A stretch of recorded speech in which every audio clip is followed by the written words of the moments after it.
দখলদার ইসরায়েলি বাহিনী এবং ফিলিস্তিন পুরোদমে যুদ্ধ চলছে। জানিয়ে দেব হাতে থাকা সর্বশেষ আপডেট আন্তর্জাতিক সংবাদ। প্রথমেই সংবাদ শিরোনাম। যুদ্ধ শুরু হলে ইসরায়েলে ৫ লাখ ক্ষেপণাস্ত্র ছুড়বে লেবানন।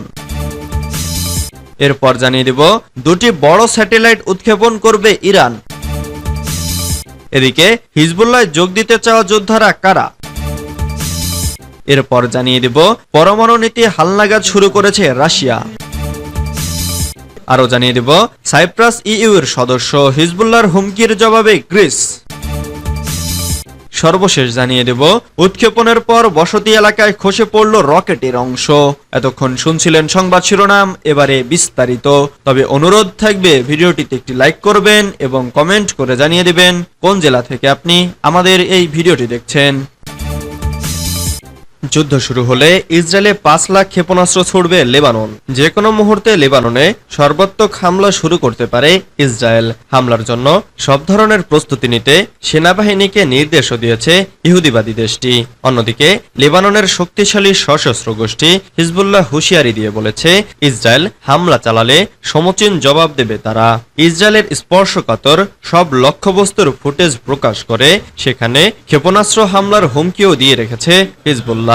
এমন সময় লেবাননের গ্র্যান্ড শিয়া মুফতি শেখ আহমদ কাবালান হুঁশিয়ারি উচ্চারণ করে বলেছেন, লেবাননের বিরুদ্ধে নতুন করে যুদ্ধ শুরু করা হলে ইসরায়েল অভিমুখে ৫ লাখ ক্ষেপণাস্ত্র নিক্ষেপ করবে হিজবুল্লাহ। তিনি রোববার বৈরুতে এক বক্তব্যে বলেন, পূর্ণমাত্রার যুদ্ধ শুরু হলে ইসরায়েল যেন ৫ লাখ ক্ষেপণাস্ত্রের আঘাত সহ্য করার জন্য প্রস্তুত থাকে।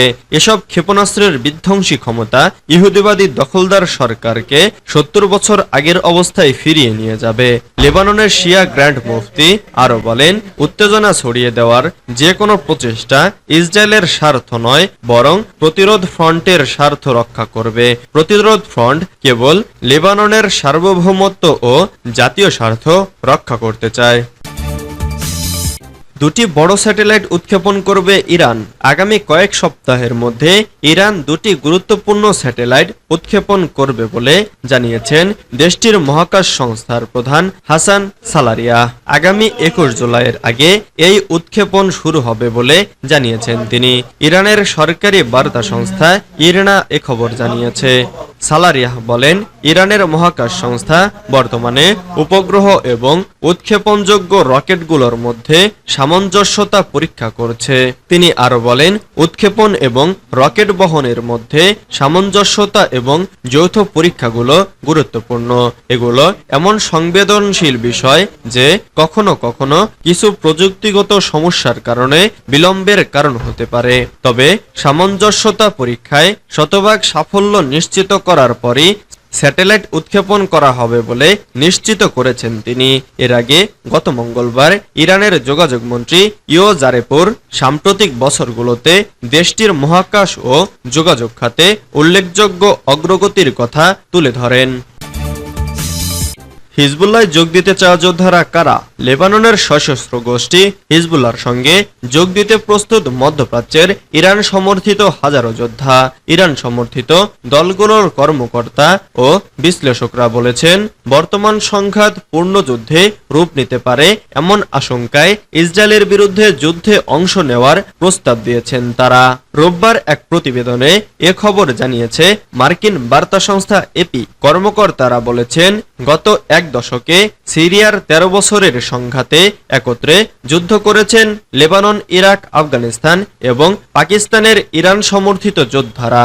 সিরিয়ার প্রেসিডেন্ট বাশার আল আসাদের পক্ষে ভারসাম্য বজায় রাখতে সাহায্য করেছেন। তারা আবারও ইসরায়েলের বিরুদ্ধে একজোট হতে পারেন। গত ৭ অক্টোবর হামাস ও ইসরায়েল যুদ্ধ শুরু হওয়ার পর থেকেই লেবানন সীমান্তে হিজবুল্লাহর যোদ্ধাদের সঙ্গে ইসরায়েলি বাহিনীর সংঘর্ষ বেড়েছে। চলতি মাসে দক্ষিণ লেবাননে ইসরায়েলি বিমান হামলায় হিজবুল্লাহর সামরিক কমান্ডার নিহত হওয়ার পর উত্তরের পরিস্থিতি আরও খারাপ হয়েছে। পরমাণু নীতি হালনাগাদ শুরু করেছে রাশিয়া। বিশ্বের সবচেয়ে বড় পরমাণু শক্তিধর দেশ রাশিয়া তাদের পরমাণু মতবাদ হালনাগাদ করা শুরু করেছে। ক্রেমলিনের মুখপাত্র দিমিত্রি পেসকভ এই তথ্য জানিয়েছেন। এর আগে প্রেসিডেন্ট ভ্লাদিমির পুতিন এটা নিয়ে কথা বলেছিলেন। পুতিনকে বৃদ্ধি করে পেসকভ বলেছেন, এই মতবাদকে বর্তমান বাস্তবতার সঙ্গে সামঞ্জস্যপূর্ণ করার কাজ চলছে। রুশ পার্লামেন্টের এক জ্যেষ্ঠ সদস্য রোববার বলেছেন, পরমাণু অস্ত্র ব্যবহারের ক্ষেত্রে সরকারি নীতিতে বেঁধে দেওয়া সিদ্ধান্ত গ্রহণের সময় কমিয়ে আনতে পারে মস্কো, যদি তারা মনে করে হুমকি বাড়ছে। গত মাসে পুতিন বলেছিলেন, রাশিয়া তার আনুষ্ঠানিক পরমাণু নীতি পরিবর্তন করতে পারে।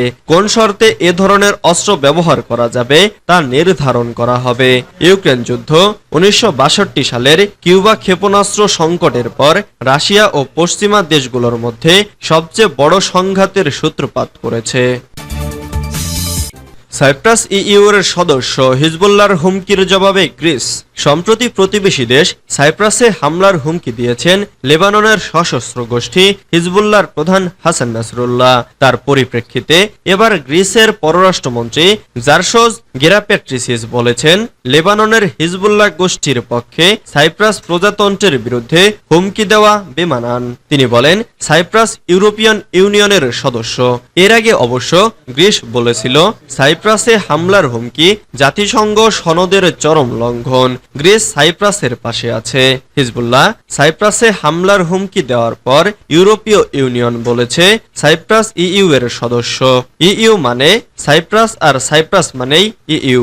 ইউরোপের 27 দেশের এই জোটের মুখপাত্র পিটার স্টানো সাংবাদিকদের বলেন, সদস্য রাষ্ট্রের বিরুদ্ধে কোনো হুমকি ইইউকে হুমকি দেওয়ারই নামান্তর। গত সপ্তাহে এক টেলিভিশনে সম্প্রচারিত এক বক্তৃতায় হাসান নাসরুল্লাহ বলেন, হিজবুল্লাহর সঙ্গে যুদ্ধ শুরু হতে পারে ইসরায়েলের। এ যুদ্ধে সাইপ্রাস যদি ইসরায়েলকে সাহায্য করে, তাহলে ভূমধ্যসাগরের ছোট্ট দ্বীপ রাষ্ট্রটিতে হামলা চালাবে হিজবুল্লাহ। উৎক্ষেপণের পর বসতি এলাকায় খসে পড়ল রকেটের অংশ।